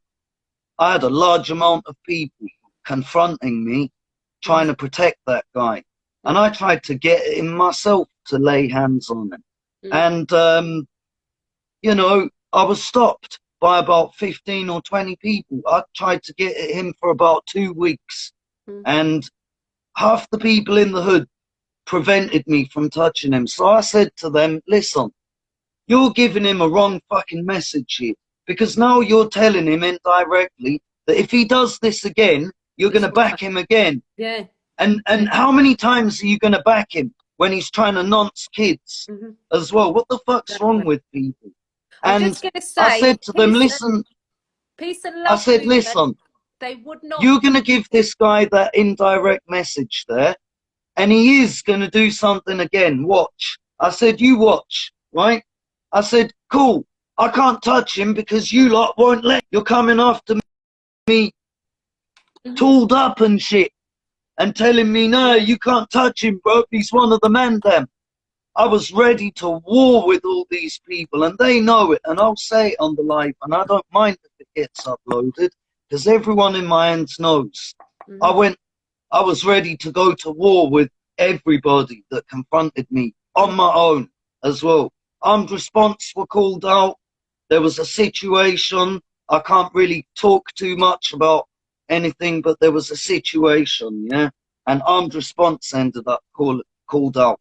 And I was being fucking treated like the criminal here. And I was like, because I don't care what anyone says in the hood. The G code is between more honourable gang members, i.e. not nonces and rapists, bro. The nonces and rapists, that doesn't extend to them. That so-called G code, the silence and all that. If you asked Mandy when she was on, she would have agreed. She wasn't talking I think she would. I think she would. She was, definitely I think she's just thinking about the innocent kids that get killed, which, like some of them that I know that got killed as well. Like the young Kurdish brother while I was doing the live feed with Big June. I know. That was dread. That was dread. He didn't deserve that. He didn't deserve it. He took the brunt of what these other pieces of shit are doing. So he had to pay the price for what other people were doing because he's from the ends. And he hangs around with certain people. So they made him pay other people's price. That's where it's really, really wrong. Really wrong. Now, I don't know about it's all mad, but that situation was out of hand, and I told them guys, because of how this has unfolded now, he is gonna do something like this again, and he is gonna expect you lot to back him up on it again as well, because you already did. Exactly. Now, guess what happened? I told him, oh, yeah, because I got it. There was a bit of racism involved in this, and I do want to bring this up because it is a disgrace that certain people in this world think there's no such thing as racism against white people. Mm. Oh, I've met too many racists who can't stand white people, believe me, in my life. I've met too many of them. Of people that don't like me because I'm white. Yeah, yeah, and the craziest thing is a lot of them talk against racism because they seem to think racism is only white people bullying non-white people. That's another show, that is. They have a full mental disorder, those people, and really selective thinking. I don't know what is wrong with them. Very quickly, I started to understand, right, this is because I'm a fucking white boy, isn't it? And he's not. And they're going to back him because of his colour and their colour. And that's what it was. That's what it was. I don't care that this gets uploaded. It's all good because everyone in this hood knows the truth. And they know I'm talking the truth. So it was because I'm a white boy and he wasn't. Yeah, so they backed him. Terrible. Terrible. Unbelievable. I know there are a lot of people around here that I know personally that are not white as well that would have backed me. But I'm not the guy to go and get other people involved. I never have been. Yeah, I've had people, 20 people trying to kick my door in one time, and I dealt with that shit by myself. And I will always keep telling people, all you gang members out there who think you're fucking hard mans, I dealt with a lot of this kind of shit on my fucking own, and I'm still here. So I'm not inviting more, so don't take the wrong message from this. I'm not putting out a challenge to all the loose in the head people out there who think I'm trying to say, yeah, bring it. You know, I ain't saying bring it, bruv. Yeah. And I'm partially saying this for your own good as well, not just mine. Yeah. Trust me on that. I'm still here, and everybody knows I've been in a lot of hairy situations in my life, a lot. And I'm still here. So it says something. I got my stripes, do you know what I mean? Yeah, no, definitely. I don't even have to prove anything to anybody in my ends because they know already, innit? I've relaxed a lot over the years, and some people have tried to draw me out, knowing that he's got a family now, this and that, you know, 5 little kids. Yeah. Yeah, and they try drawing me out to try and claim my rep. But there you go. It is what it is. They've heard things, the youngers, they've heard things, and they've tried rep hunting. But there you go. It ain't worked in their favour, unfortunately for them. But everything's kind of smoothed out now, to be honest. But anyway, back to that event. I did tell those people he will do it again. And actually, I fucking hate to say this, but I hope he does it to one of your people next, because then maybe you'll actually get it. Because I see this as a race issue now. This is a race issue. So I hope the next person he does it to is one of your people, and then you will fucking feel it, and then you'll know that you should have backed me, not him. Yeah. And what happened? About 3 weeks later, he got arrested for raping an 85-year-old woman, the grandmother of one of the fucking people who defended him. Oh my God. I hate to laugh. Yeah. That was like a laugh of irony there, just to be clear. Yeah. That was a laugh. That wasn't me thinking it's funny. Yeah. It's not funny. And she died while he was in prison. She died from shock. God. Yeah, and the legal counsel defending him argued that she didn't die from shock. She died from bloody COVID. And the NHS went and put fucking COVID on her death certificate because they were desperate to just put as many COVID deaths as they could. Yeah, one of my friend's dad got hit by a fucking bus and killed, and they put COVID on his death certificate. Oh my God. How'd you figure that one out? And I reckon that's in a lot of cases that's been happening. Dallas, yeah, it has. Dallas, it has. I want to come on the live quickly because I need to go to the It'd be good to have that flow on as well, yeah. Could you come on the live for a bit? I need to pop to the loo. I don't know how long I've been on this live. Oh, Yeah. cool, yeah. So we can keep it running. Yeah. I get that as well. Yeah. Yeah. Or shifts. Someone come on, yeah, because I got the loo. Yeah. Yeah, someone come on and keep it rolling, brothers. Yeah. Shivs, Dallas, whoever, come on, bros. Somebody, man. Down. Right, You I'm might gonna have invite. to Hang on. put them on, yeah. I'm just gonna invite you, all right? Compel them. Because I am desperate to go. Bros, we're having to twist your arms here. It's not good. Come on. Right, who else have we? I didn't clock straight away. Your daughter, wasn't it? Artistic Cat. That's right, yeah. Yeah, because I'm chatting away going, oh, do you want to come on? And she goes, I'll get my dad on. I said, yeah, go and get your dad on then, but I didn't clock. Yeah. Oh, we've got Fenna. Fenna, do you want to come on for a minute? I need to go loo, yeah? Hang on. See how that situation panned out, sis? They wanted to back the other breath for silly, superficial reasons, and it backfired on them. Yeah. That's awful. What happened? Oh, shit. Yeah! I'm about to get in trouble today. Yes.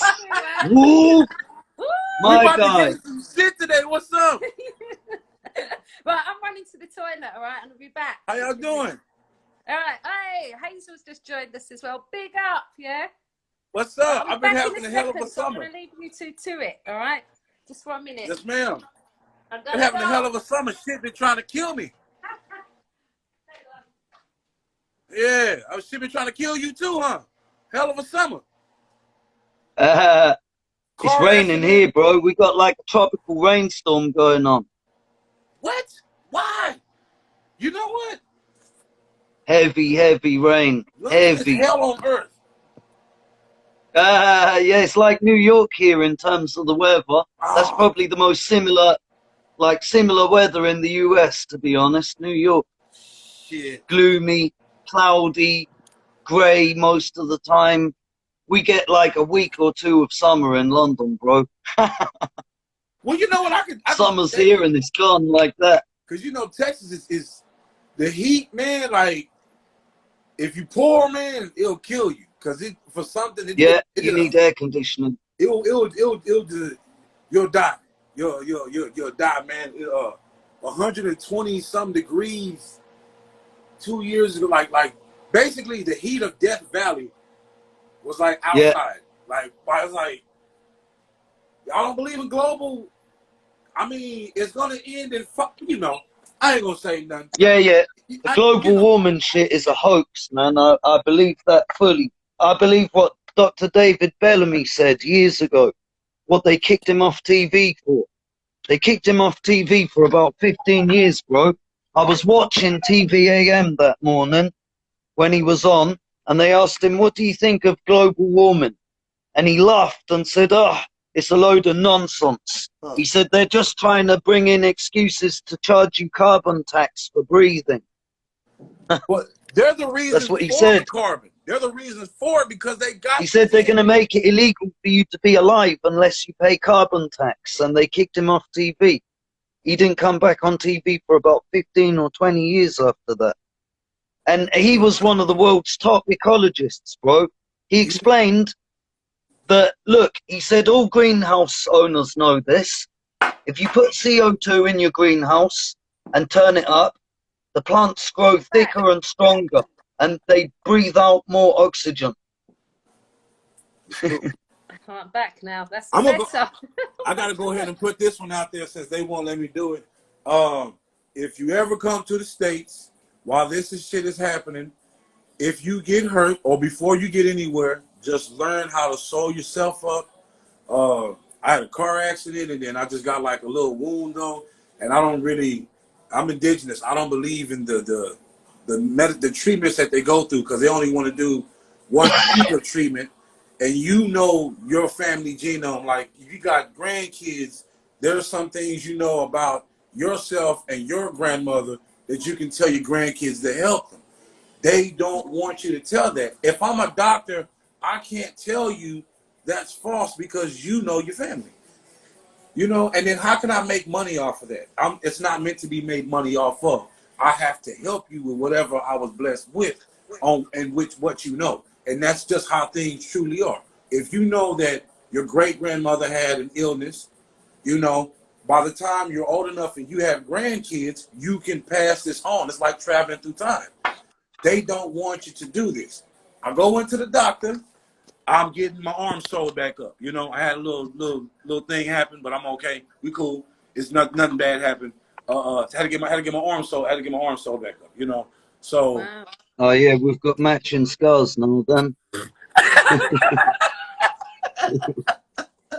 Fuck, man. Look at that. I don't know if you can see it. Hold on. Fucking watch this. If you get medicine, it will mess up. Can you see that? You'll have. I don't know if you can see that. Oh, good Lord. Ooh. Can you see that? Ooh. I can't see it. Right down here. It's the writing that's up on the screen. From here down to here, and on the other side as well. Sweetie, you know who he is? He's fucking Merlin. It's Merlin.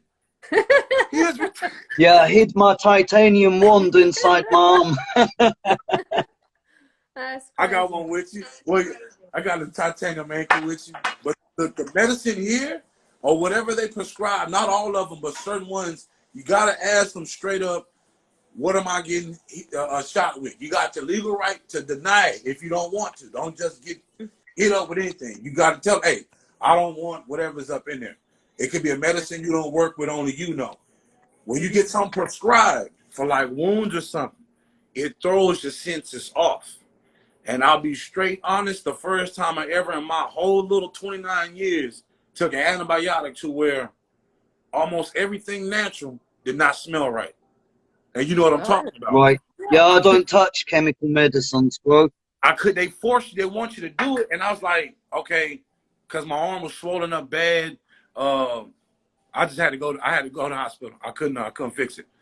I just, you know, you do what you can, but it's like, I can't fix this. And you only got a little bit of time for you lose more pints. You know what I'm saying? So you just you accept it. Okay, this is happening. Everything else, you think about that later. Be like, okay, what I got to do step by step, because you're losing. You know what I'm saying? It doesn't matter whatever happened. You're alive right now, but this shit is temporary, so you need to get it together. Now, when it comes to medicines, now, some of them, depending on what state you're living in the United States, you're good. A state like Texas, you say, because we just still fight everything, period. That's just what it is. It looks crazy.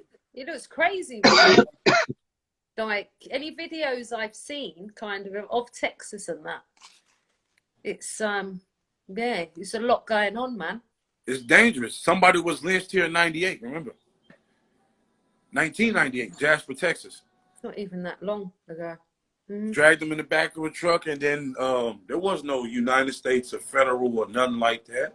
It was just how we know how to do things. So no matter what the culture is of the person, if you're born and raised from here, or it's just like being from anywhere there. If your family has always been there, and I know a romantic serial killer would agree. Your family's always been there. You've always had that. It's just things about your family that you hold tight to. Doesn't matter who.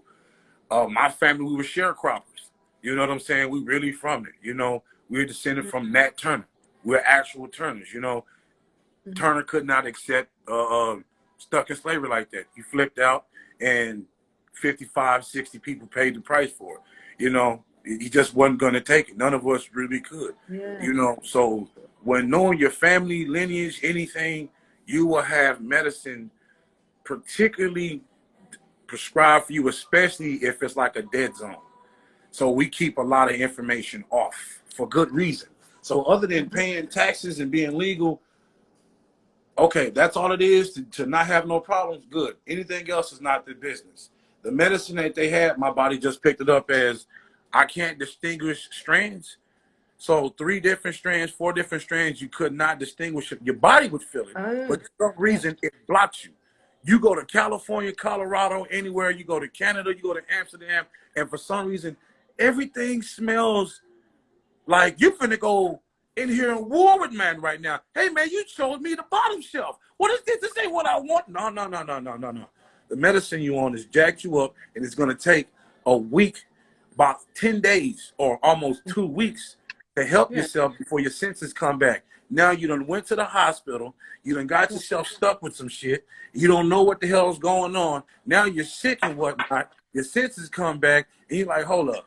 It was the medicine, and it wasn't that I had what they said I had. So that means that I just eliminated my choice personally by fear. So if you're going to make a decision, make a current decision. If you know you're already getting tested for COVID, I get tested for this damn shit every goddamn week. Nothing. I stay away from everybody. I was paranoid before it was in style. Like, you know what I'm saying? Like the homie here.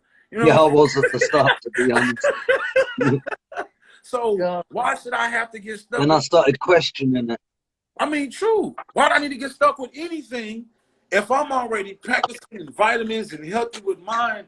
I'll give you a big one. I'll give you a big one that nobody, I've not heard anybody raise this yet, and it's incredible that no one's raised this yet. Not that I know of. Yeah. So imagine this. You remember the leaked Fauci emails? Not the redacted ones that were requested under a Freedom of Information Act that they used to blot out the fact that his emails were leaked. The actual leaked ones, unredacted. Emails, the one that started, like, I think, was it 2012 or 13? It wasn't long ago. It was talking about gain of function research between Fauci and a few other people. Yeah, and it was before 2019, I think, that they were dated. Right. And he was saying to Fauci, one of his friends was saying to him in the email, the whole biological composition of COVID-19. He broke, and one of the components of COVID-19 is HIV. And that basically technically means COVID-19 is an airborne form of HIV. So my question is this: vaccines are all absolute mimics of the virus they're meant to vaccinate you against. So that means by default of logic, they are giving you HIV when they give you the vaccine. They break your because the COVID virus contains HIV. Right, I think we need to start doing a show all about this. Yeah, a separate show, speaking out like this. You know what I mean? You got to be careful. They come to the States. Try your best to not get hurt seriously at all. Because the medicine, someone that I took, I'm not saying everybody is like this, but living in a state like Texas, if I don't think the medicine is good, there really are people we can talk to and like say, man, you need to get this shit off the shelf. This ain't what it do. Whatever you got going on up in here, man, is not working right. And y'all ask me specific questions, and then they're confused and don't know how to answer it. I was just like, you stereotype me, you're gonna be wrong. It ain't gonna work. Okay, it's not gonna work for you. Cause I show you my family members, and you be like, oh, I thought you thought wrong. You see what I'm saying? You know what I mean? They can't tell. I got aunts that look. My aunt look just like you. You know, you my aunt. You know, you same thing like my bro. You know, they don't know, so then they want to give you something that's strange. Like, hey man, your medicine, coughing up blood. You know what I'm saying? Not cool. I've seen some horror. I couldn't. I'm not rushing to get anything. You know, like don't. One of my old friends was a GP, and he was a member of the Royal General Medical Council or something it's called, and he was one of their primary members. And the guy who ran the surgery where he worked is called Dr. Purcell. I don't like that guy. I'll pause there, but I don't like Dr. Purcell. I'm just going to add someone up, all right, called Hash Assassins. Is that your friend? Yeah, that's my guy from Cali. Is that the guy come on last time? Yeah. Oh, yeah, okay. He's cool. At the medicine. Yeah, so my GP friend, basically, what he did, he started getting loads of, like, thank you gift cards and stuff from his patients in the doctor's surgery. And Dr. Purcell, the head of the surgery, wondered, why is he getting so many, like, presents from the patients and cards and stuff? He got a bit envious, innit? So he investigated it, and he found out from one of the patients, your doctor, he's such a great doctor. I was being prescribed all these horrible medicines before, and he told me to use raw honey, black seed oil, this, that, and I was cured, not just from the symptoms, but cured from the illness. Everything. Yeah. And Dr. Purcell kicked him out of the fucking surgery. Because it costing people money. And threatened to get him struck off the General Medical Council as well. People losing trillions, they're losing trillions of dollars. You're altering an agenda. It's pretty much like you're messing with money across the board. Yeah. And then you don't want to lose funding. Because if I own one part of a business, another one, they're trying to eat and destroy people. So the most best thing we always got to do is just pick how we deliver our information and who we give it to.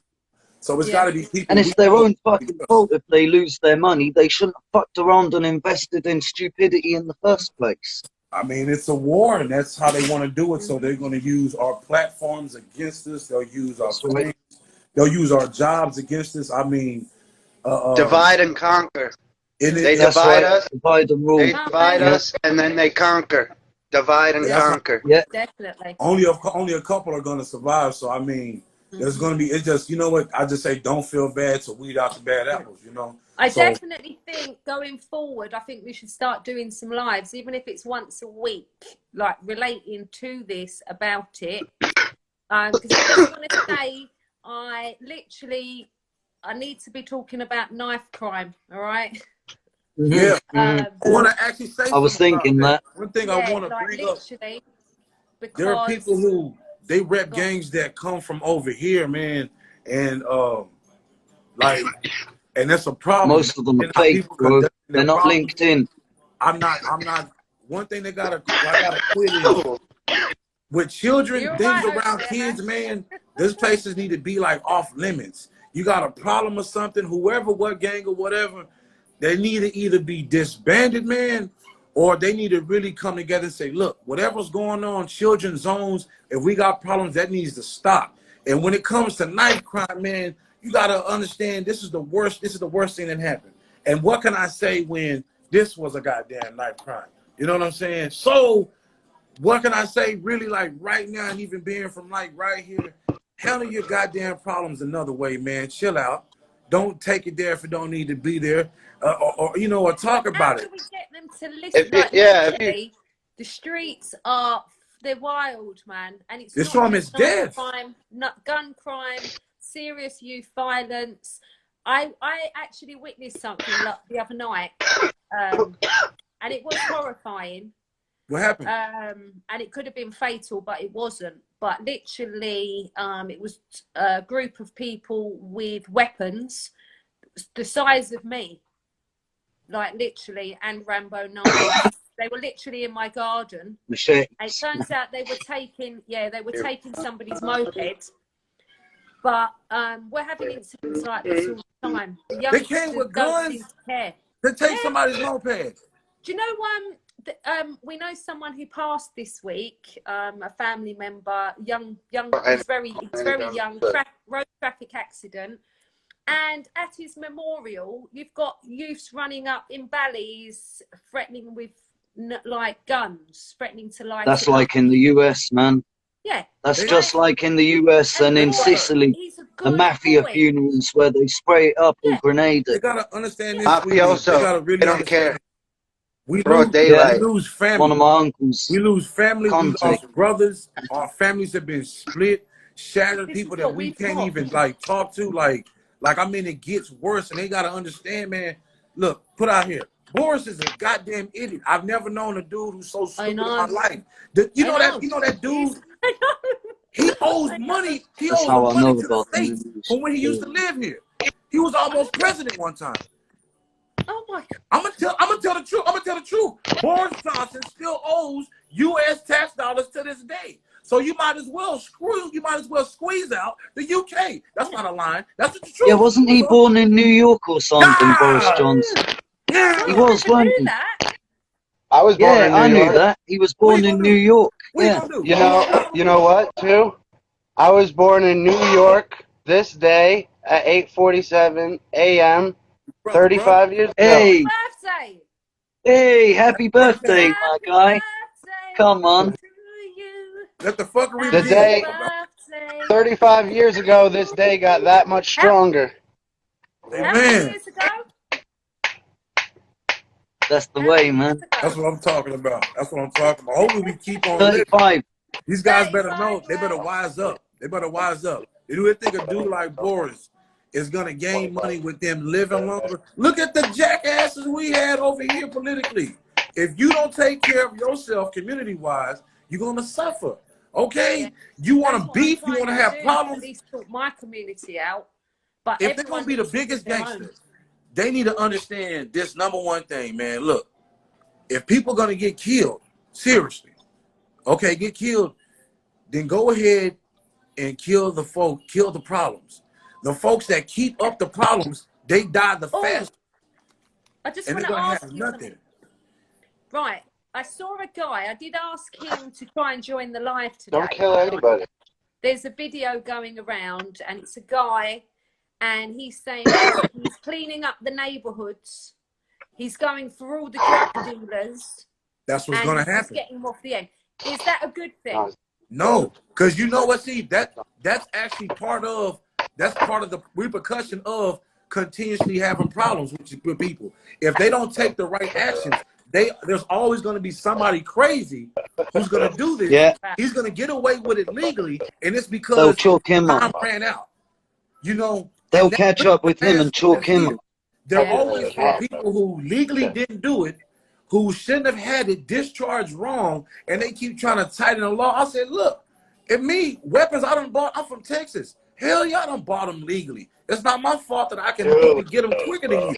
Because I'm not insane. I got a decent adult background. I handle my business, but you want to make an agenda. The same people that want guns gone from here have guns. You see what I'm saying? You see what I'm saying? That's right. They do it. That's right. We still have animals in the 50 states that will rip you to pieces.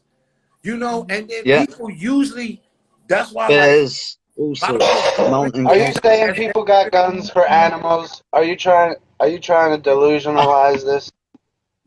I'm not. But guns. I believe guns are not to blame for anything. The people behind them are. Like this, so I can help you out. I'm gonna help him. It only takes 9 ounces to pull a trigger. Let me help you out. Kid. Let me help you out. Let me help you out. The reason the government. I didn't have a gun getting shanked. My whole purpose is this: the more that you destroy your own shit, the more that the politically wise they use to destroy and hurt you. So that's exactly what I'm saying. Because where I live, where I'm raised up from, how we handle things and how things have been handled, we don't have some of these problems. We've had these problems before, but we don't. Because you know what happens? Where are you, Georgia? They do it in Texas. They do it. You keep eating. They destroy each other until there's nothing left. So somebody has to step up and say, we have to handle this a different way because the laws are going to get stricter. They're going to take losses. They're going to lose their neighborhoods. They have to stop killing. You're thinking how they're running it. They give handguns. They bring drugs into the street. They want the lower class. We're talking about London. This doesn't happen in my neighborhood. In my neighborhood, you can't do it. And I don't live there no more, but that's how the only way we still have our property because it had to come to a stop. Because it's like, hey, if you're going to do your thing, you do your shit 2 miles up that way. We got old people, kids, in the church right here. So you either stop or we're going to make you stop. And then you keep that going. So then what happens? You just get a basic community of people. And it's not about race or color. So anybody, like if you wanted to buy property, cool. You come live there, but you shouldn't have to deal with some street shit going on. So if it takes for you to stand up on your feet, you have to stand up. Sadly, you have to arm yourself up here and then just always have something to help yourself with. You know, you don't want to have any violence, but to be safe. Yeah, I think the same. You know, if I think the same. The right to keep and bear arms for self-preservation. Yes. And to preserve the innocent. Because I'm not. Because in my mind, the violators that instigate a lot of this shit they deserve it if they get catch. A mob dude. You can't sell drugs here. You can't do illegal activities in my place. I don't give it. I will. I'm like 40 miles away. You can't do that here. You cannot. What's your definition of drugs? Say again. I said, what's your definition of drugs? a little bit of pot, crack, heroin, There all is that no shit. illegal activity going on, period. The shit they fucked the hood up with, if you man. smoking herb, you cool. But you will not be trafficking anything, making it worse. You know what I'm saying? Like, it has to be neutral. who's the neighborhood? Who puts their foot down? Who stops it? The same people who has been living there, buying property, staying there, doing the best you can. If you paying the taxes, you got it. Because look, we got children. You have elders. Yeah. You got people that own property. So if it's always been a certain way, it just happens to be that looming shadow, you know, and that's what you got. Like, some people have a basic neighborhood watch, and all they got to do is just walk up the street and talk to their neighbors, and that right there is good enough. Some people, it's different situations. Being in the ends and being none of them brothers that I know in the roads that talk to me on different ways, and I tell them, I said, well, look, man, the thing is, you cannot be exposing yourself. If you have a problem, you're in a different world. If you expose yourself, you're going to lose. You have to end anything that's retarded to survive. There will be casualties. Yeah. And if you don't, a bigger power is going to step in and mess up things worse. They got to wise up. And if kids are getting killed, you're not doing it right. If elders getting killed, it should not be ever seen. And if they can't get that right, they're going to be exterminated. They're going to be gone. There's going to be harder restrictions on them, and they won't even be able to cry. And it'll be a thing of the past, just like a lot of folks here. You have a drug problem, you don't tell nobody. You over here stealing, you don't tell nobody. You don't have your money right, you don't tell nobody. You keep getting mad when you shouldn't get mad, and now your people have bad problems on them. And folks just gotta, it's a way to handle things, man. If you're not the one to handle it, some stuff, man, I don't have a word to say in, so I let my brother, somebody else do it, because I'm like, you know what? He can express what I'm feeling the right way. So, because it be times, it's not time for me to talk. I need to be quiet. Say something. I was like, no. Even if I don't want it, it's bigger than me, and the peace has got to be kept, and that's how it's got to be across the board, you know? And sadly, these fools, some of them older, I done heard a lot of them older, and they mixing up the little dudes' heads. You just got to keep them safe and to watch each other back in a manner. Make sure they're going to uni and coming back, doing the best they can, because it's just some adults, man, it's got to be like, they're getting murdered on the way to school, Dallas. There's two types of people in this world. There's two types of people in this world. People who love people and use things, and then people that love things and use people, period. Two types of people in this world. Yeah. They're using You can break it down to that. The simplest fact. And think about that for a while. There's people in this world that love people and use things.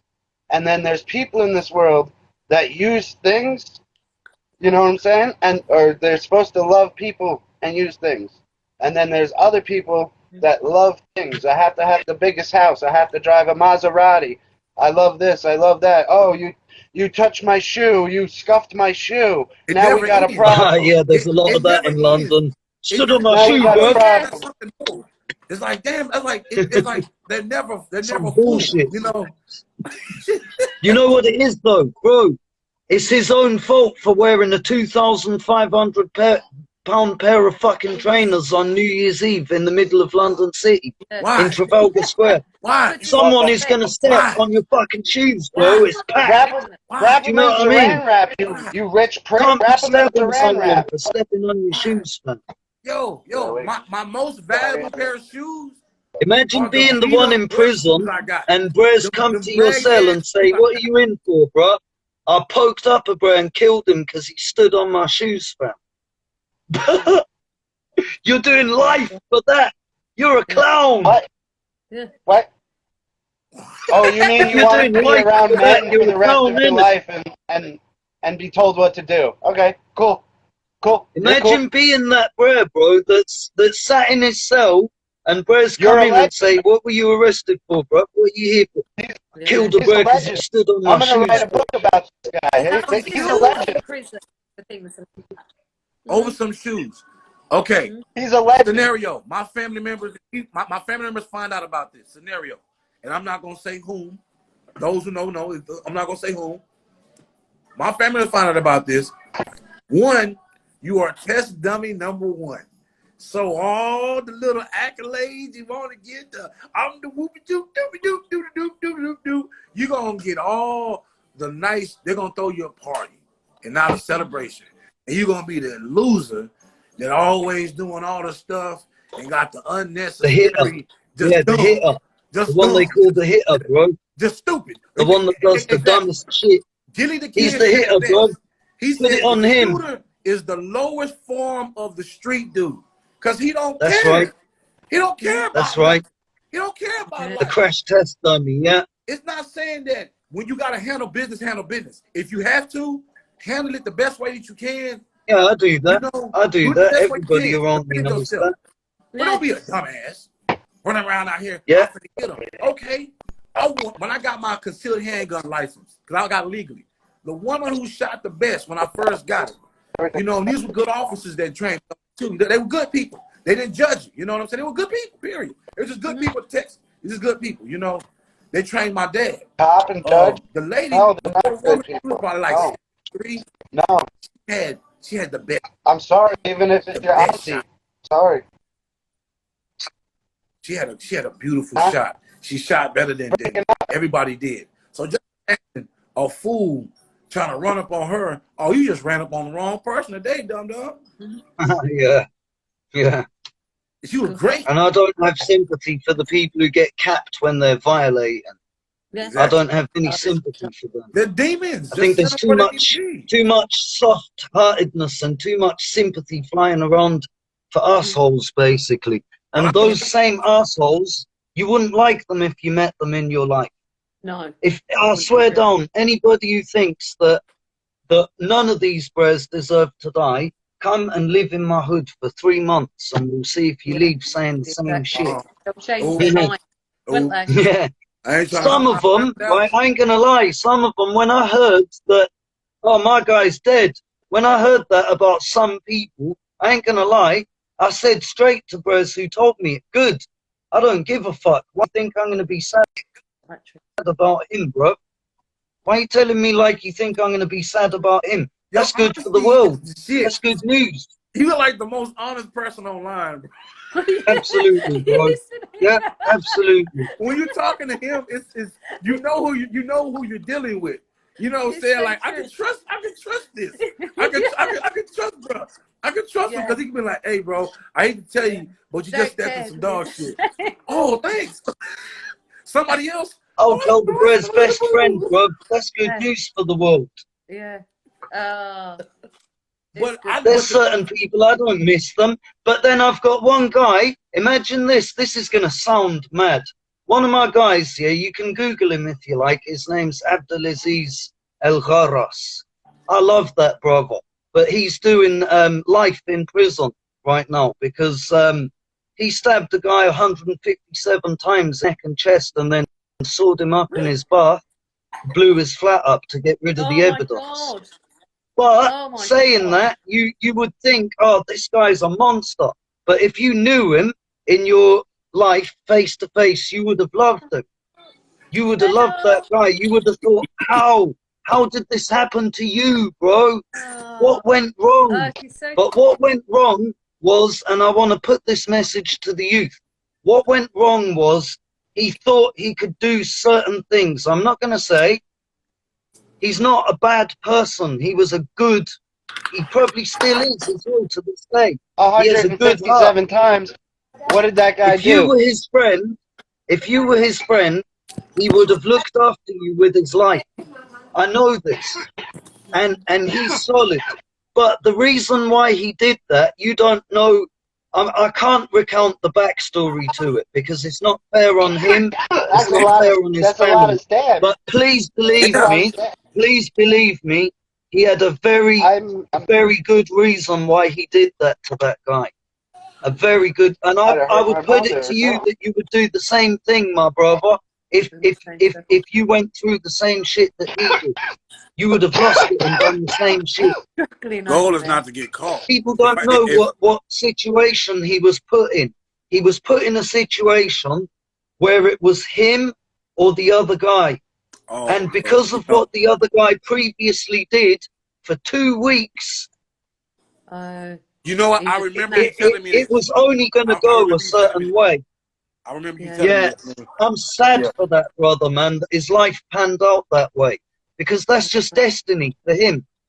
Some of us might be really good people and find ourselves in a really fucked situation one day. And see, that's what we can say we wouldn't do it. The youth could hear that because but wait until that happens, and then you would. They need to hear that. They need to hear the story of how it happened, because while they do have a choice, when you do got a choice, just take it so you don't have yourself like that. Yeah, exactly. But this guy got to a point where there was no choice. Yeah, you want to try to avoid. And he was a good man. So you don't mess stuff up. He was a good man. If you knew what the other guy did, you would say, "Yep, he's another one of them." That it was good news for the world when he was gone. Yeah, I'm telling you, he was a horrible guy. The guy that lost his life at the hands of my guy, man. He was a horrible dude. You would have known that. I can't believe what happened. I was in shock for weeks after I heard what they did to him. Man, I was in shock for weeks, and I've heard a lot of fucked up shit. What's happening with the youth getting stabbed on the way to school? What's like? Oh, I mean, hearing a lot of things. Yeah, that's what I'm saying. It's at the point now where it's like I'm thinking, do our kids need, stab-proof school uniform? Damn. They're dying on the way to school. They're getting attacked. They're being stabbed up. That's a good idea, you know. I've seen moms. Well, I'll put it like this. Through certain sources and certain people. I've seen how they jump out and there'd be like a mob of cats all over, I had man. it outside my house the other night, Dallas. I shit myself. I literally shit. I was shaking and I'm thinking, what the fuck do I do? I didn't know what was going down either. All I saw, I heard noise. I looked out my window. Directly below me, I live on above a Tesco's, and there's like a big car park, and there was a load in there. Then when I looked to the left, I got a petrol garage, and there was a car full and a guy out with a huge machete. But they all had weapons downstairs, like loads. And the problem being is these knives that they use as well. Not only these Rambo, they're designed, like they rip out your intestines and shit. Yeah. Because of the hooks on. When you get hit with it, it's over. That's what I mean. And this is why they're not making it. They are not making it in the ambulance to get to the hospital. Most of them aren't making it until the ambulance gets there. If you don't really live like I live close to most of them die at the scene, sis. For my thing, it wasn't too bad, but still, I only had really, literally only got about 12 to 15 minutes, and then I only could stand up because after that I couldn't stand up no more because everything started going cartoonish on me. Yeah. And so they asking me a load of questions, but I'm like, shit, I don't have nothing to do with this, and this is 3 inches deep. And I'm like, well, shit, I can't sew it. I can't do nothing. It's already been exposed to the air it's already been more than 5 seconds with it being exposed to the air. And then it's my muscles. So it's, cauterization is a good emergency technique that many people have forgotten about. And it's very easily done. There doesn't seem to be in general, there's no one out there who seems to even have basic first aid. Do I gotta come through and teach everybody over there because I can do it? Come on. Well, put it this way. For real? Definitely. We should be taught that shit in school. Yeah, and I took it as an instructor. I'm an instructor, and I took it up like my job.